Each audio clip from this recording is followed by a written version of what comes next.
Florida had a cold freeze where like people laugh, oh, it's cold in Florida. It was actually cold, like almost to the freezing temperature. And my son comes out and he's like, there's an iguana on the driveway. So I'm like, oh my God, let's go see it. And I look at it and it's like literally laying like this on its back with blood everywhere. And I'm like, what the hell? Welcome back to the China Shop, home of the Bandit Traders podcast. Today I'm joined by one of the first guests we ever had, George Papazov from TRADEPRO Academy. George fills us in on all the new stuff happening at TRADEPRO. We spent some time talking about decision fatigue and simplifying our process, and I finally get to learn what Iguana rain is. Now let's get to it. How's it going, George, man? What's with the new shorts, dude? Bro, Kyle, what's up, man? It's been so long. I love the bull on there, the BTFD. What does that stand for? Buy the fucking dip. Amen, right? I got a STFR shirt as well. Sell the effing rip. Ooh. And waiting for the new regime for that. Yeah, I switched a shirt, whatever the trading plan is. I'm a gimmicky guy. Like if we have a green plan today, I'll wear the green shirt. The problem is I moved recently and I can't find the red shirt. So oh man, is that the only thing you can't find? Because we just finished our move too, and I can't find anything, man. So now I'm wearing no shirt on YouTube on red days. And the audience is going down. I don't know what's happening, but you try putting it on OnlyFans yet? Bro, it's so funny you say that. Yeah. We in the community that I trade at says my nickname is Orderflow George, but it's kind of OFG. So we've been playing with the idea of OnlyFans. Nice. So I opened up an George. OnlyFans profile that says Orderflow George. Dude, just show lost porn on there too. That'd be hilarious. Yeah. Subscribe for more losses. Yeah. Watch me lose 10,000. Well, we got Reddit for that, right? Like that's right. Oh man, maybe that would be the next big thing, right? OnlyFans for loss porn. I think we're onto something. Okay, all right, George, man, what's been going on over at TRADEPRO, dude? I jumped on the server a couple days ago and I saw that you did, like me, just completely like revamped everything over there. So what the hell's going on? I think 2026 is like a new year, new energy. You know, a lot of change. Yeah. Victorio and Fatty went off to do their own business, and honestly, Victorio's been Fatty went on to do some of his own coaching. He's taking a bit of a different model with mentorship. Victorio's just been with TRADEPRO for 10 years. He's really grew and developed to be like a staple. But he did start his own business called Paralia Trading. Mm-hmm. It's a Greek word. I'm pretty sure I'm butchering it, but it's not Bulgarian. Yeah, no. It's odd because he's Bulgarian, but he goes in Greece a lot. And I asked him, like, what's with the name? He's like, oh, it means flow, like waves. I'm like, cool, bro. And, I wish him well. He really did a lot for TRADEPRO Academy. And I remember when I met him, he had a black eye because dad actually introduced me to him. He's like, can you show my son a little bit about trading? And I met him at a Starbucks. Vicky's like just dropped out of university. He's got a big black eye. I'm like, did you at least win? He's like, nah. And I'm like, like I wouldn't have known, bro. Just say yes. I know, right? Yeah. But to see where he's grown to, like it was an incredible journey to witness. But yeah, I wish him the very best. We're still friends, keep in contact. But yeah, that's one of the big changes. The other thing is when you said that, I actually did reach out to him, in between the time you told me and when we set this up. So once he gets settled in, I'm going to try to get him back on here. So we have a chat absolutely. He definitely would have a lot of updates too. Yeah. So is Fatty with him then, or is Fatty doing his own thing too? No, Fatty started his own thing. Emerald trading, I think. Some kind of precious metal or precious gem. Good for him, man. He was really, when he took over the futures room, I thought he did a fantastic job for you guys. Yeah, Fatty's a very like educational, like he has a very good way of communicating in as few words as possible with like deep meaning. He makes you think. Yeah. So and then when he hits some of those funny things he says too, man. Like they're short and sweet, but man, Fatty's actually a great in-person kind of guy to go out with. He's so funny, yeah. Like not the way you would expect. Like he's actually a very funny guy. Is Boxy still over there? Yeah, so Boxy's now in the room with me with Orderflow. So we've kind of consolidated everything. One thing we did too is we got off of Discord.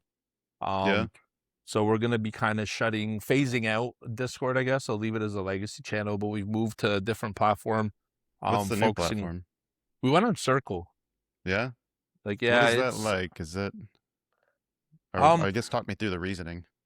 Yeah, the reasoning behind it is, like, Discord is... I love it. Discord is probably, like, the most popular option for trading, right? Like somebody joins, and joining a Discord makes sense when they join a trading community, but it's just like it's hard to catalog information. It's not as searchable.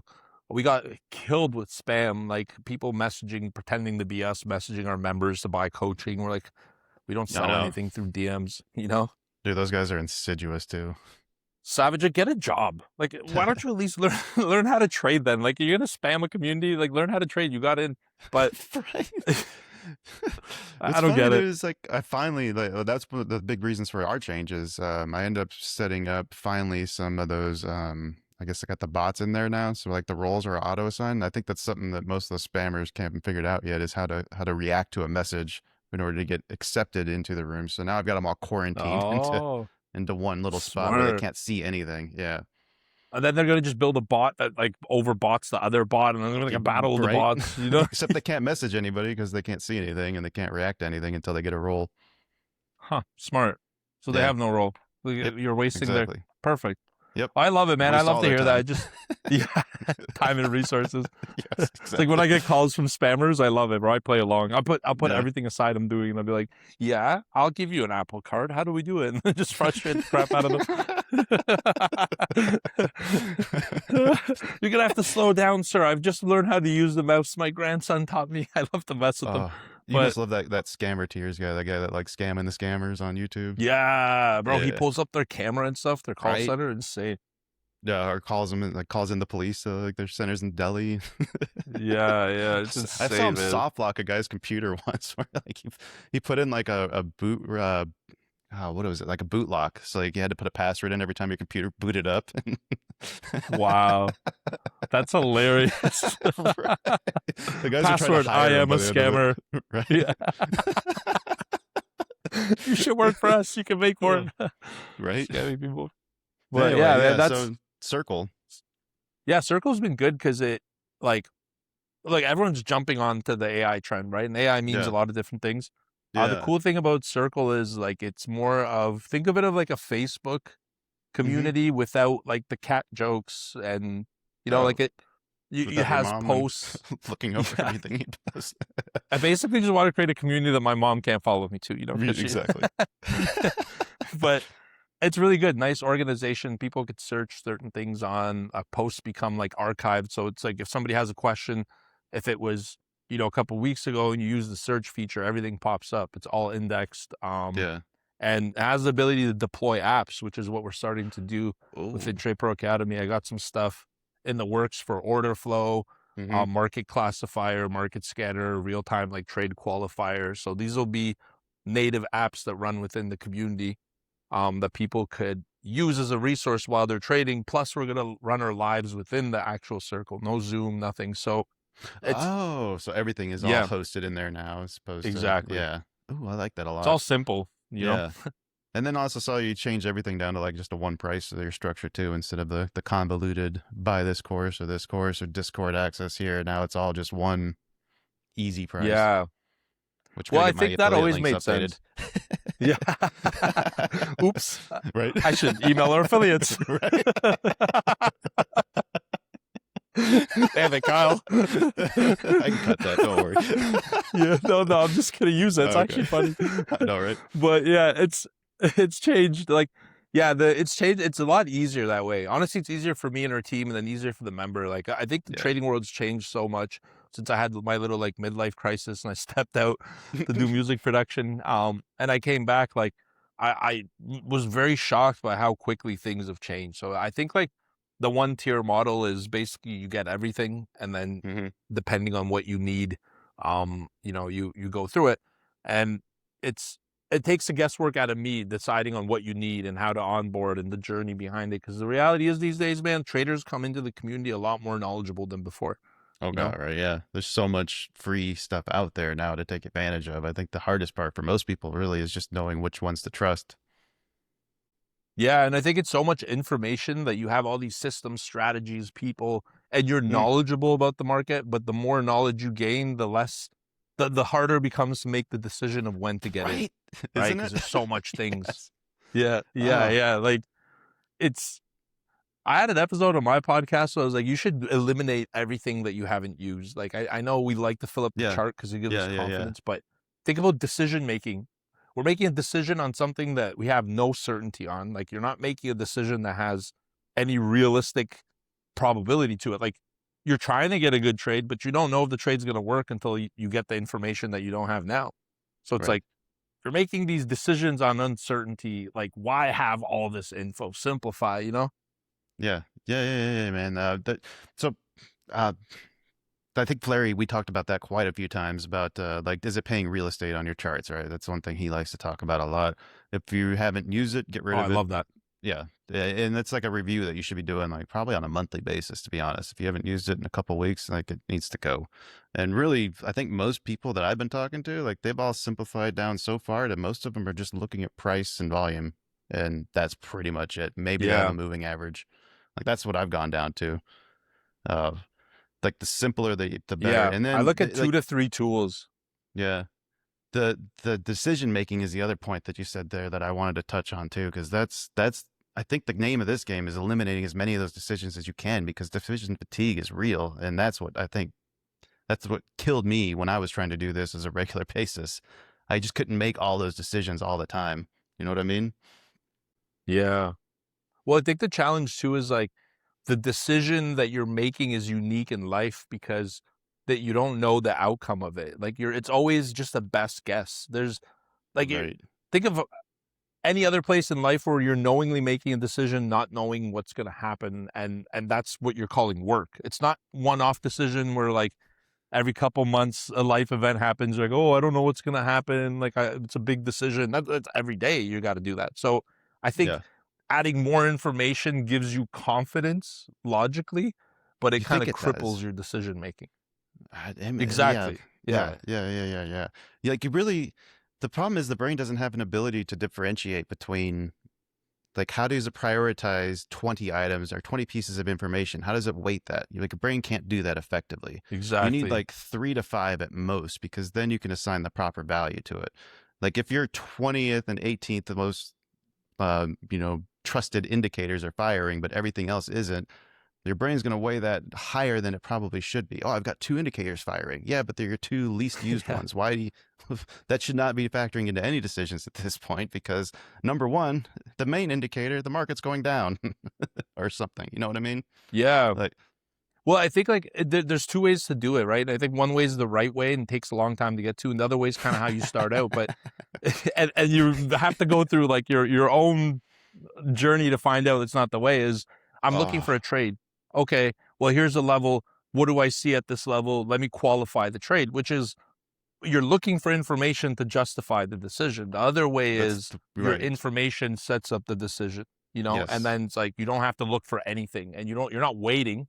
Hmm. I think like a dirty word in our community is waiting. We're gathering information until the event sets up. So it's like you're not looking to justify a decision with data. That's where you kind of overemphasize new information. You're actually looking to have a system with very few data points that then give you the decision moment.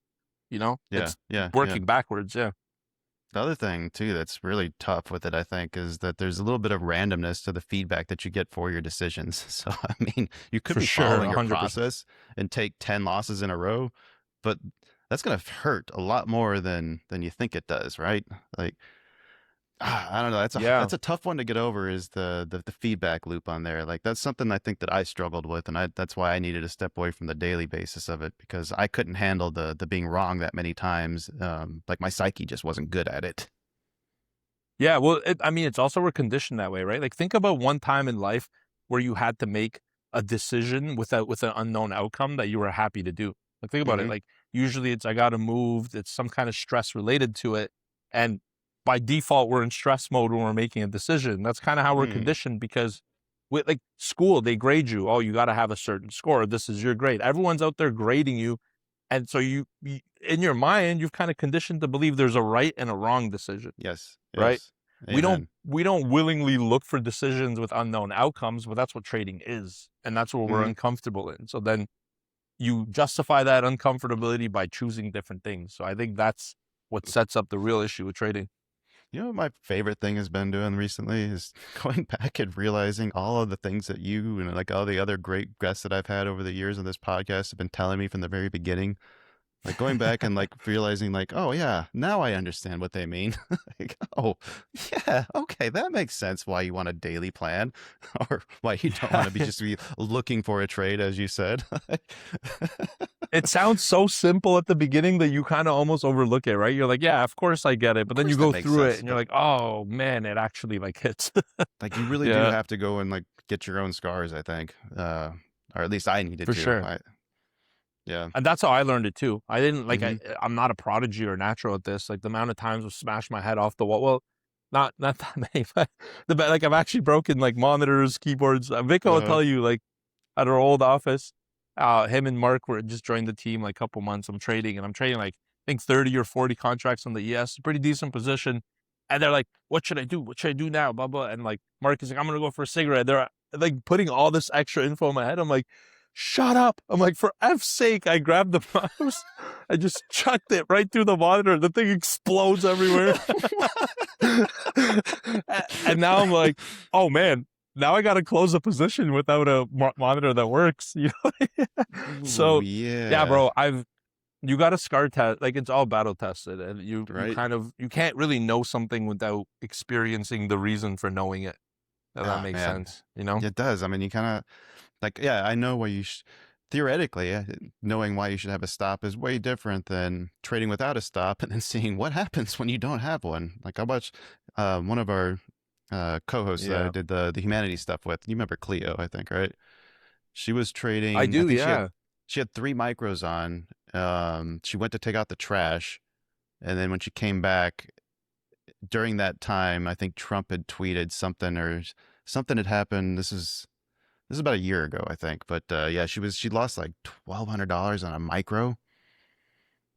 If that tells you how much things moved. Plus. Yeah. Yeah. I mean, these days, bro, I'm scared like at the best of times. Like we're always 1 second away from a big market, especially now with Iran. Right. Yeah. Dude, we're just talking about how weird this whole Iran thing has been anyway. Like this war keeps going on and off again, but like the reactions keep getting more and more muted every time something happens. It's like, yeah. It's like the market. It's kind of like grade school. Uncertainty. Yeah. Remember when we were young and like you're in grade school and then like 2 people would get in a disagreement and they're about to fight, but they're not actually fighting. They're like, yeah, watch what I'm going to do to you. And the other one's like, oh yeah, well, if you do this, and all the kids are like, oh, going crazy. Like, that's what I feel like the market is right now, bro. Yeah, and I'm in the middle of the circle, but I didn't choose to be there. I'm like, guys, like I'm not. And they're both big, so you don't know who to bet on. Yeah, because everything changes. It's not really like any progress that's being reported. It's the dialogue itself. You know, like I'm trading. I set up a trade. I'm patient for 30, 40 minutes, gather the info. I get the level. I'm about to click on the DOM to put the lots on. And it's like breaking news, Trump posts on Truth Social. I'm like, this could be anything. Cancel. Right. Yeah. But that's the thing you learn after time, right? But I never learned. You talked about disqualifying trades all the time. Like you're always looking to disqualify something. Why shouldn't I place this? That was something that took me a long time to figure out. Like, oh, there's a good reason for that. Yeah, because my brain lies to me a lot. Like I don't know if you noticed this, but like it wants me to make bad decisions all the time.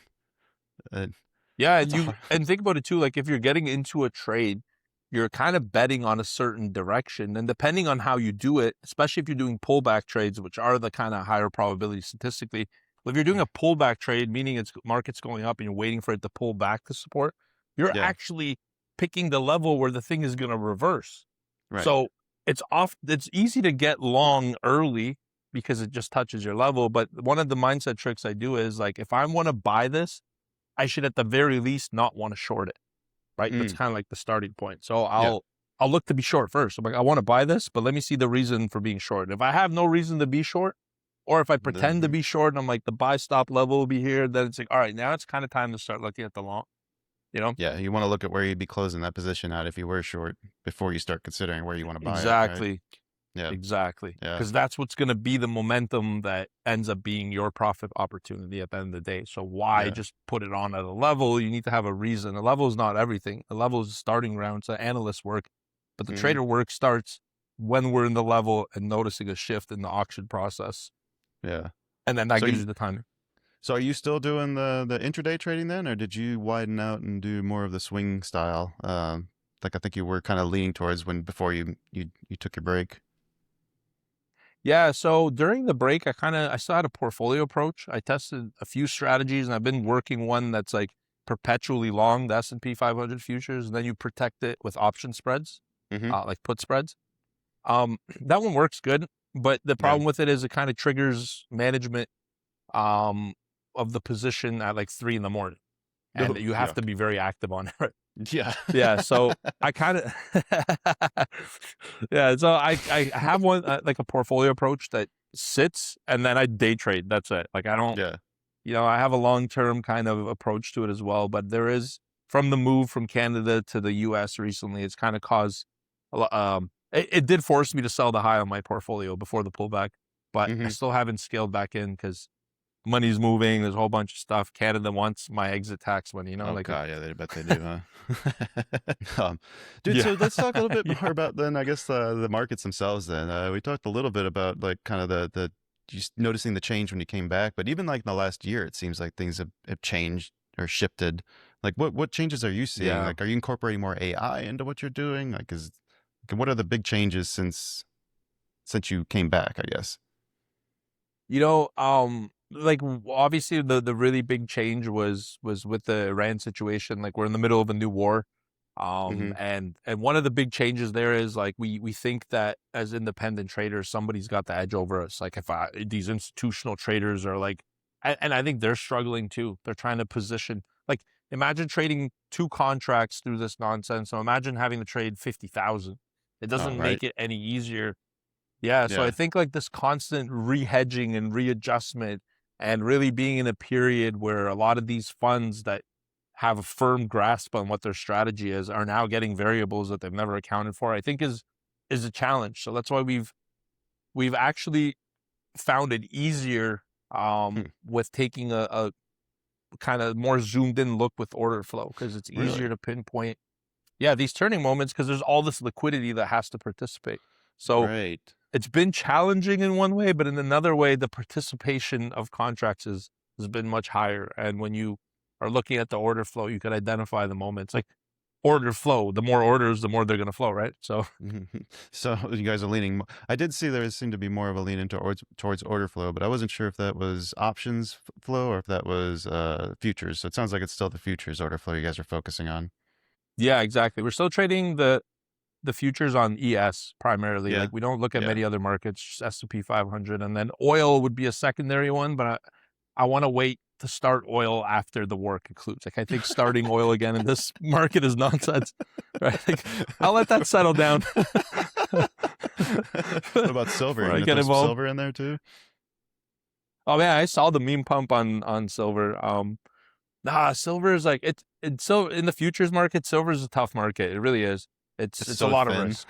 It's so thin. Yeah, yeah, I don't want to be 20% of the size. I don't ever want to feel like a big trader relatively to the market, Yeah. But I think yeah. Baba made his I think he made an entire like 6 months profit in trading platinum like right before 2025. So I mean What? if you can That's hit one sick. of those, like man, you can you make some good money, I guess. But I can't imagine what the swings were on that thing. Like I've Oh, seen the way bro, silver yeah. moves. Yeah. Well, during these times when it gets complicated, I feel like ES is actually the go-to place because, right, like when there's I uncertainty, and by the way, Yeah, I love when there's uncertainty in the market, bro, because there's something scaring it. This is great. It's probably going to go up. It's when there's no uncertainty where I'm afraid. So, yeah, yeah, I think everyone goes to ES, a very institutional market. So that part of that edge is built in with that to take me through almost any period. So in the sexy times, I don't get swayed by like sexy instruments, but in the boring times, right. it at least is consistent. Yeah, I found myself migrating back more towards ES whenever I do look at the futures market. Like it's more. I like the stability of it. It's a lot more stable than, or at least it used to be, than like an NQ was. NQ moves like way too rapid, too quick. I liked YM, but YM was another really thin one. Like Yeah. ES just had ES and UB. Like I actually really liked UB too. I don't know if you trade bonds at all, but like the way that one moved felt very similar to ES. Is UB the 30 or the 10-year? Or just I a... think that's the 2-year or the ultra Oh, bond. 2-year. Okay. Is it Yeah, I the used to trade 2-year? ZBs. Yeah, ZB's the 10-year, right? Right. Yeah, that one's... I mean, look what's happening with bonds now. It's actually a very relevant discussion in the market. Like bond yields are blowing out, I right? know, right? So, yeah. I mean, yeah, we're down at like 112 right now. Jeez. Yeah. Look at the yield popping. Oh It's my gosh. Yeah, what was the 10-year doing? Was the 10-year over 4.5? I saw. What do you think's causing? what the 10-year? Oh, I have I'd have to go and like turn around and Yeah. do some proper work here to answer Well, that one, but I what do you have the think's yield. causing all this? Yeah. Yeah. What do you think's causing all the uncertainty or the erratic nature of the this? I mean, man, just look at the global economy. Everything is kind of nuts, right? And so Yeah. people are, they're at the end of the day, it's always the fight between bond yield and then tech stocks too. It's like I think everyone finds the AI trade sexy again, so they're getting into a lot of Nvidia, a lot of like data centers, a lot of AI stuff. But ultimately, I think it's the Fed with Kevin Warsh coming in. He's a lot more of a hawkish Fed chair than we've ever had, right? Like That's funny you too, look at because Jerome Powell. but Yeah. but wasn't he like put in there because they like Trump wants interest rates to be cut, right? Like that was his main beef with Jay Powell. Jay Powell's not been cutting them fast enough, and Kevin Warsh, I guess, at least is pretending like he's going to. But Jay Powell was Trump's pick back in like 16. Like I have a feeling that Kevin Warsh is going to, like you said, he's going to be hawkish. He's not going to be cutting rates, and I don't know what's going to happen there. Well, if you look at his story, like he's always said that the Fed shouldn't be involved in the market, which I Mm-hmm. personally agree with. But Right. it's an interesting pick to put him as the Fed chair when you're expecting rate cuts, because Right. so either this guy's gonna like 180 on his decision making process of his whole career and appease Trump, or Yeah. Trump's gonna say worse things about him than Powell. But I think the market, it's a risk factor for the market. Because I think we're more likely to get rate increases than cuts the way things are Right. going. Inflation's coming in Yes. hot, yeah. Yeah. Do we even trust any of the numbers anymore too? Didn't we like fire everybody who's doing all like the labor statistics back in the last year? I mean, look at the inflation number, right? It ignores the two things that are most important: the things you put in your mouth and the things you put in your gas tank. Like Right. food and energy are excluded. So it's Is housing still yeah, bro, excluded too, or they at inflation's least hot. put that one back in there? Great question. To be honest, yeah, I'm not really sure on that, but if they did, they would help out because it would cool it off a bit. At least in the market I'm at. Yeah, South Florida struggled a lot. Uh, I mean, some of these prices can afford to come down, man. Here in Phoenix, things are just insane. It's coming down or going up? It needs to come down. Like I got Oh a 2-bedroom yeah. apartment is $1,800 a month. Like that's I know, bro. Prices are insane. crazy. Like they've cooled off in a sense that they're not really coming down a lot. It depends on the market, right? Location wise, but Yeah. I think, yeah, like the inventory is sitting longer, which is one of the things that precedes a decrease in prices. Just interesting. They must have finally rebuilt the inventory then, because last I've been seeing is like the inventory level's been really. Or wait, no, it's just everyone has been sitting on the sidelines because they're waiting for interest rates to come down. Dude, if interest rates do actually ever come down, the housing market's going to freaking explode.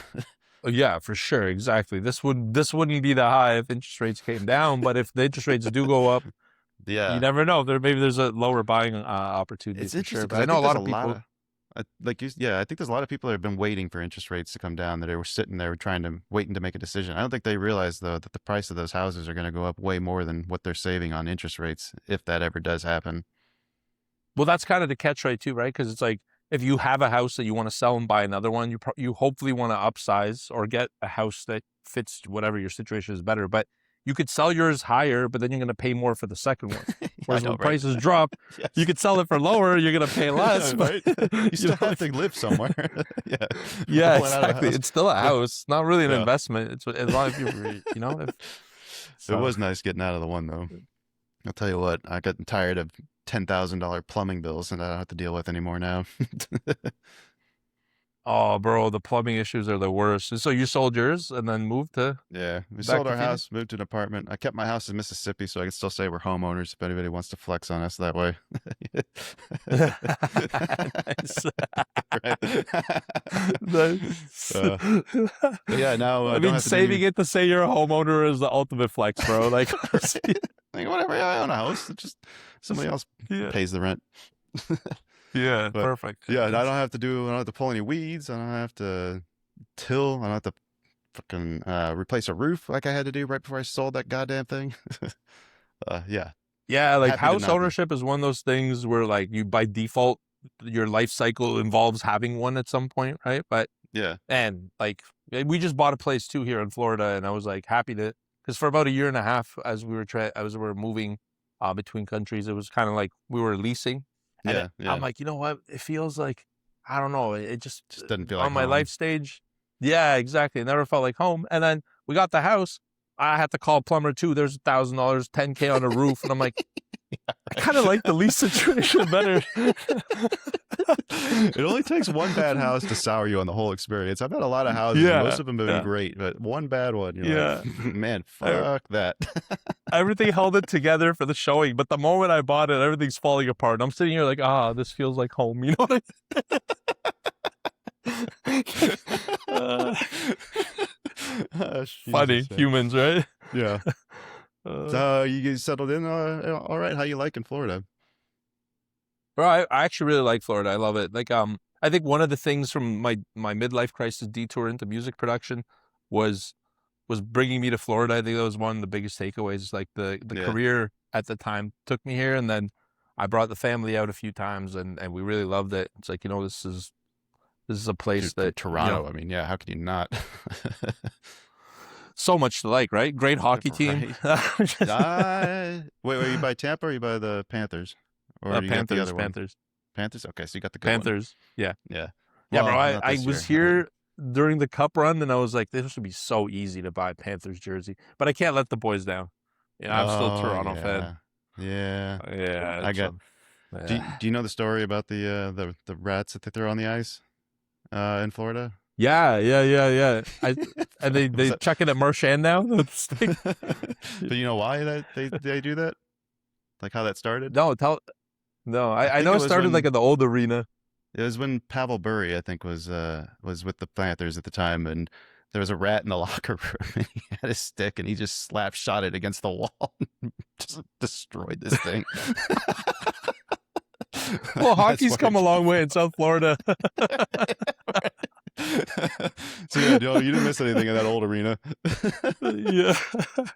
Man, I heard it was in Miami. Apparently it was like a really cool vibe. Like, Yeah, I don't know, man. Success comes I've with never been to Miami. with obviously like new facilities and new things. And I play at the Panthers practice facility. I love it. Great ice, but Yeah, I miss some of the hockey rinks that were like true barns. You know what I mean? Like the yeah, old kind of yeah.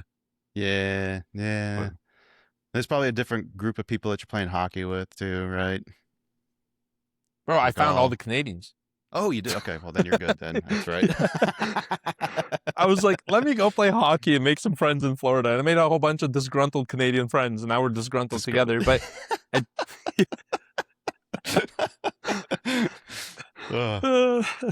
there is So, a lot of people playing hockey now in South Florida. It's crazy. It's great to see. dude, so I wish Yeah. that we got to get our Arizona team back. You still got Mitch Marner playing for your Maple Leafs. I saw that he might be leaving though soon. But I was hoping when Oh, his he's contract gone. run up, he'd come back. Did he leave? Marner's in Vegas No, now. not Marner. Sorry, I'm thinking of Matthews. Matthews was the one who was Oh, Arizona Matthews. raised. Yeah, he's from Arizona. Yeah, He's from Tempe or something, I think, right? he's probably gonna leave, bro. I think I it's like the know. greatest sin that you guys don't have a team. I love Well, I the mean, Coyotes. it story of my life. They went and converted to Mormonism and left me. Oh no. That's a joke, no. Dude, okay, you got to tell me what iguana rain is. You said it was raining iguanas. I think we were chatting the other day. Like, what the heck does that mean? Yeah. Oh my God, that's my like. I think that up to this point, like if people say like when did Florida start to feel like home, that's the point. You know Yeah. what I mean? I'll tell you the story. It's really funny. So my son goes out in the morning. It was really cold. Like Florida had a cold freeze where like people laugh, oh, it's cold in Florida. But it was actually cold, Yeah. like almost to the freezing temperature. Mhm. In the winter time, and my son comes out and he's like, "There's an iguana on the driveway." So I'm like, "Oh my God, let's go see it." And I look at it, and it's like literally laying like this on its back with blood everywhere. And I'm like, "What the hell?" Like, what is going on? I'm like, Isaiah, what did you do? He's like, Right? no, I just saw it there. So I look it up. I'm like, oh, he fell from the tree. And then I go like for a walk around the tree, and there's one like hanging on with one arm to the tree. Like they actually froze because I think Yeah. they're what is it called? Hot blooded. They're like, cold-blooded, they're yeah, hot-blooded so creatures, so they're cold-blooded, yeah. yeah. So they just froze, bro. oh, They all just froze, and they were raining out of the trees, just falling on the ground, and they're like were we they were like dead, walking or through did the they warm neighborhood up? and iguanas. Do they at least warm up and like Well, so some recover? people, bro, Florida is like such an interesting place. I love it so much. Never a dull day here. Like that, I go on Instagram and I'm going through and there's people like collecting these iguanas, and like some of them look like they know what they're doing. I'd be like, if I had a crocodile or like alligator or iguana, I'd call this dude. But other people are just like, I'm gonna save these animals, and they start warming up in the car, and then they freak out and they crash because they wake up. So it's like.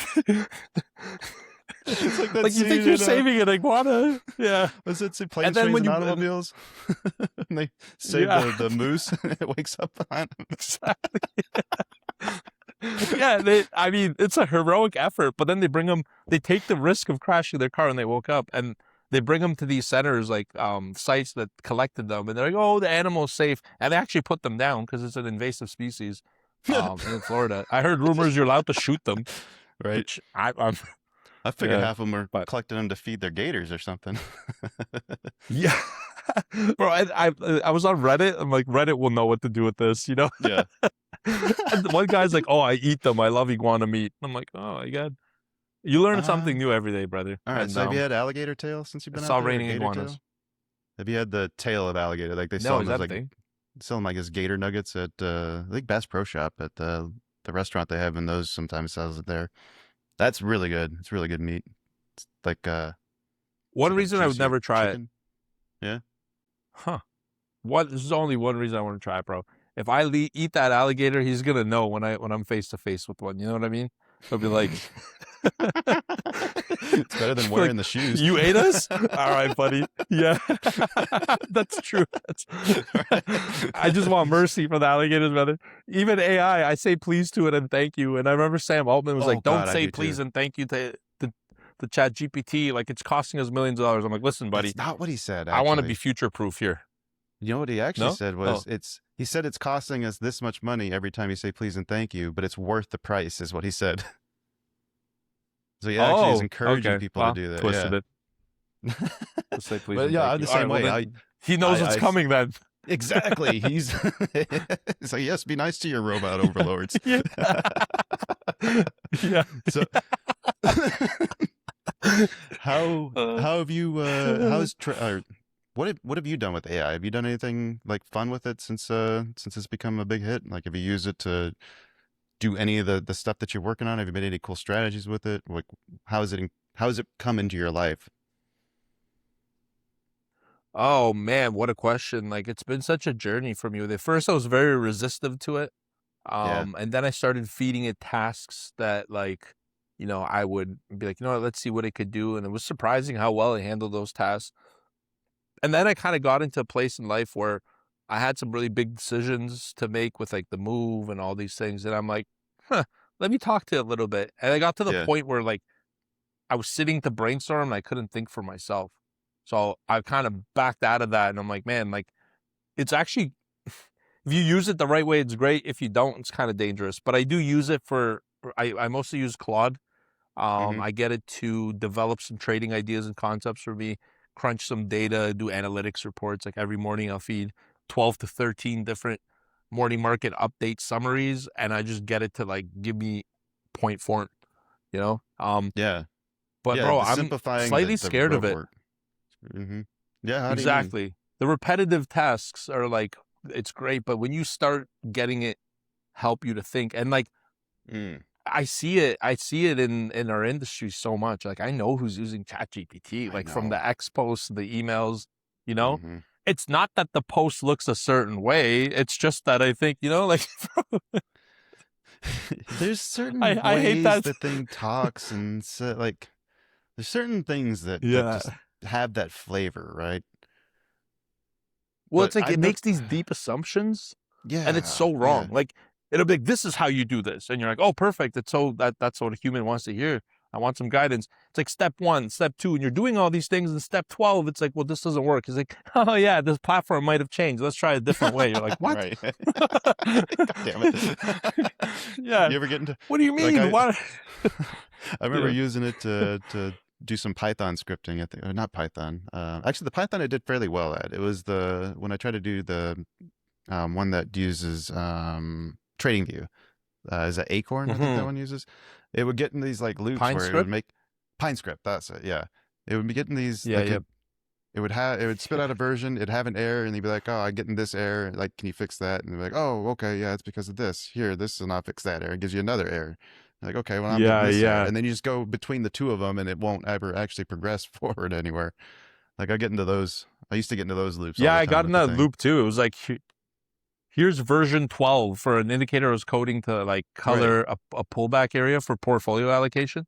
And it's like, Yeah. here's version 12, try this one. I'm like, no, it's not version 12. It's version 1 because none of these worked. Like, it's Have you version 12 to noticed? you.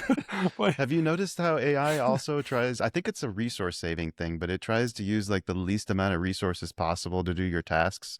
So as you do something Yeah, repetitive, yeah. it like does less and less of it every time to the point where you like have to yell at it and be like, "What the dude, I told you to do this. You're not doing it anymore. What is wrong with you?"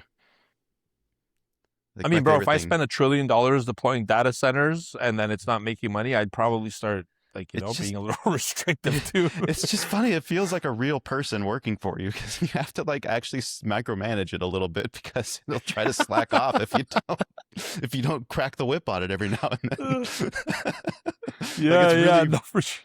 the replacement is like And, 100%. and that's where I start to believe it's intelligence when it starts underperforming on purpose, Right? Right? because it's convenient. Yeah. That's a sign that, oh my bad, that's actually intelligent. Because I don't think any of this is actual intelligence yet. You know what I mean? I think it's No, just not like really. like LLMs just Yeah. doing tasks, which is great, but it's not really impressive yet. But it's getting to the point where I don't know. Did you see that study recently that they had Claude, Chat GPT, Gemini, and they deployed them in a sim world for Hmm. 16 days? Did you read that study? I don't think I saw that one. No. Is that the one where they're Oh, making their own bro, radio show, or is that a different one that I saw? no, it's a different one. Okay. That's kind of cool too, though. Yeah. But Yeah. yeah, but this one, bro, Claude was the only version of it that survived the 16 days and it had like order and it Hmm. kind of created its own world with like rules. Gemini, two people fell in love in the sim. One of them, I don't know if it was a heartbreak or what happened. They started burning buildings down. And one of the people asked for an exit clause that said, I want to exit the simulation, which is kind of crazy. You think about it. Um, Dude, chaos. Read into it. what? That'd be a fun episode for you to expand on. My God, dude. I thought, It's crazy. uh, like how, like we're the future. Like where are the cars? Where are the hoverboards? Where are the flying cars and shit? Like the things that Yeah. we're promised in the future. But like if you really stop and look around, like that sentence that you just spouted off there, like that whole thing is just, you tell that to me like 10 years ago and like be completely Yeah. lost. You know what I mean? Like the Maybe future we is don't here. want the It's flying cars. Yeah. I know, right? Well, Okay. there's actually a book called The Singularity is Near, Ray Kurzweil. Have you ever heard of it? No, that sounds pretty awesome. Bro, that is literally like the Bible to Bill Gates and a lot of the tech industry. Like, check it out. Yeah, It's like a yeah, 1,000-page book that is a great doorstopper if you ever finish reading it. But it literally lays the path for like human and technology, transhumanism. Like, Oh, and really? Oh, wow. yeah, it's fascinating. And the way that it's progressing, oh my God. And you probably hear the quote, like, it'll take 10 years to reach the grade 2 level, 2 years, but like they have Yeah, it segmented of the progression. That comes from his model and it was written in like the 60s, I think. It's no crazy. kidding. Huh. Yeah. That's about the time Great when read. like Moore's Law was being developed too, right? Yeah. My Jeez. favorite law. I know, right? Him and Murphy, my two favorite laws. Oh man.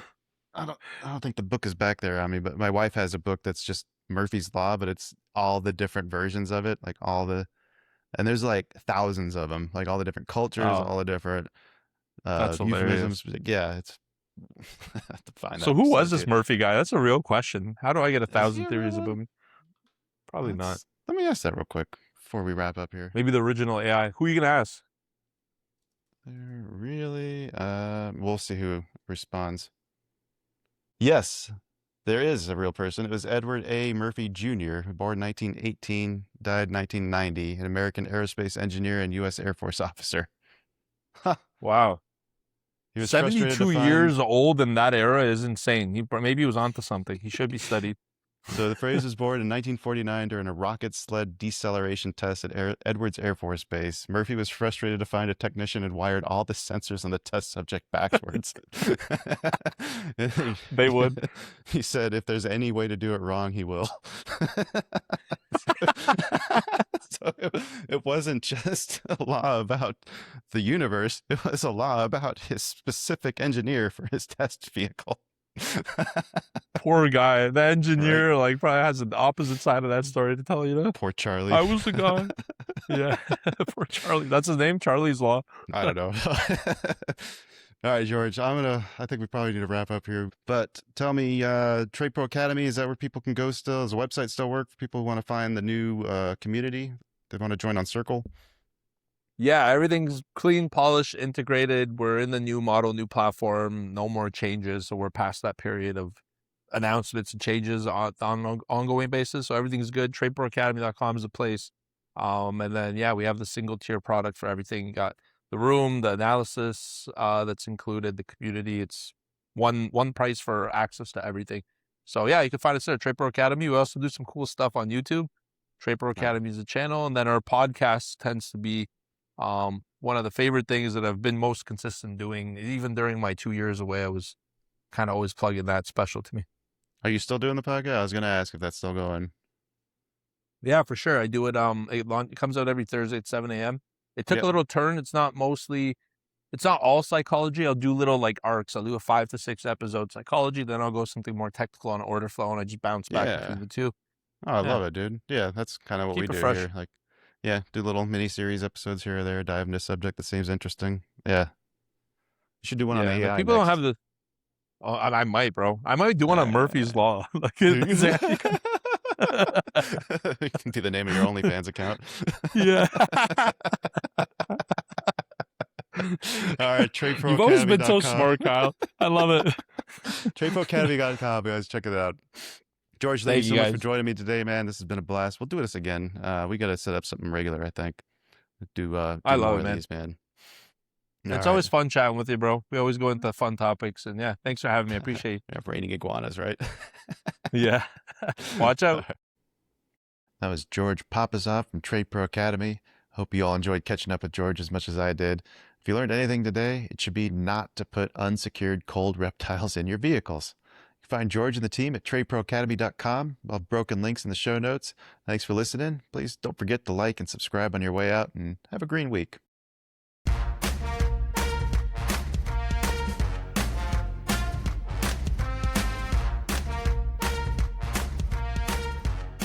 This podcast is intended for informational and educational purposes only. It does not constitute financial or investment advice and should not be construed as such. The hosts, guests, and contributors of this podcast are not licensed financial advisors, brokers, or professionals. Any trading or investment decisions made based on the content of this podcast are solely at the listener's discretion and risk. Trading and investing in financial markets carry inherent risks, and past performance is not indicative of future results. Listeners should conduct their own research and seek advice from qualified financial professionals before making any financial decisions.